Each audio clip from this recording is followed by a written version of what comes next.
Kumusta po mga boss? After 1 year gamit ang Honda Winner X150, sulit ba talaga? Yes, napakasulit ang Honda Winner X150. Tama ang narinig nyo.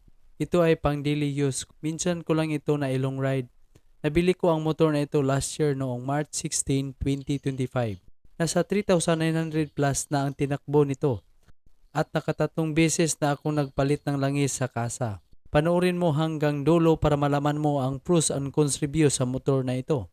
Sa engine displacement ng Honda Winner X150 ay may 149.2cc, 6-speed manual transmission, 4-valve, dual overhead cam, 4-stroke, single cylinder, liquid cooled. Mga advantages ng Honda Winner X150. Una, matipid sa gas. Sobrang tipid talaga sa gas ang motor na ito, lalo na sa long ride. Kaya isa ito sa mga rason kung bakit I will consider na best underbone in 150cc category. Pangalawa, may advanced features. May smart key system with anti-thief alarm and answer back key system.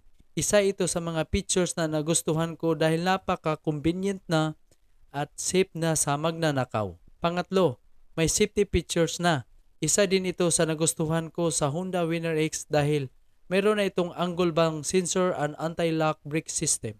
Kung may mga emergency at kailangan mo ng instant na pagpreno, ay gumagana ang ABS or anti-lock brake system para hindi maglalak ang mga gulong ng motor mo. Pang-apat, napakapugi ng design at looks. Magkaiba man tayo ng hilig at gusto. Pero ang Honda Winner X150 ay isa sa napaka-sporty ang looks at mapapalingon ka kung makakita ka sa daan sa motor na ito. At napakasulit din ang mga pairings nito. Wala akong napansin na nagbabibrate hanggang ngayon mga boss. Pero siyempre may mga disadvantages din ang motor na ito. Una, may delay kaunti ang throttle ng aking Winner X ngayon. Sa mga Winner X user nga pala na nakaka-experience kayo ng ganito, paki-comment po kung ano ang ginawa ninyo na solusyon mga boss para malaman ng ibang viewers natin. Subalit pareho pa rin ang power, hatak sa arangkada at dumudulo pa rin sa high RPM mga boss. Pangalawa, mahina talaga ang headlight ng Winner X. Ini-suggestion na pwedeng ipalit sa headlight ng Winner X150 mga boss. Naglagay kasi ako ng mini driving light pero nasasagi naman ang front fender kapag nakargahan ng mabigat. After 1 year na gamit ko ang Honda Winner X150, ito lang po ang mga downside at wala pa akong pinalitan na kahit anong pisa sa loob ng makina ng Winner X. Pero may mga binili na ako na pisa, panoorin nyo na lang sa next video mga boss.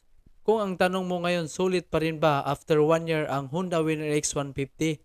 Ang sagot ko ay big yes po. At ito ang marirecommend ko sa mga gustong bumili ng underbone dahil matipid sa gas, mapurma ng looks at isa sa nagustuhan ko ay matibay na talaga ang makina. Kung nagustuhan nyo ang ganitong reviews ay paki-like, follow, and subscribe sa Jimboy Moto Facebook page, YouTube, and TikTok. Thank you and God bless.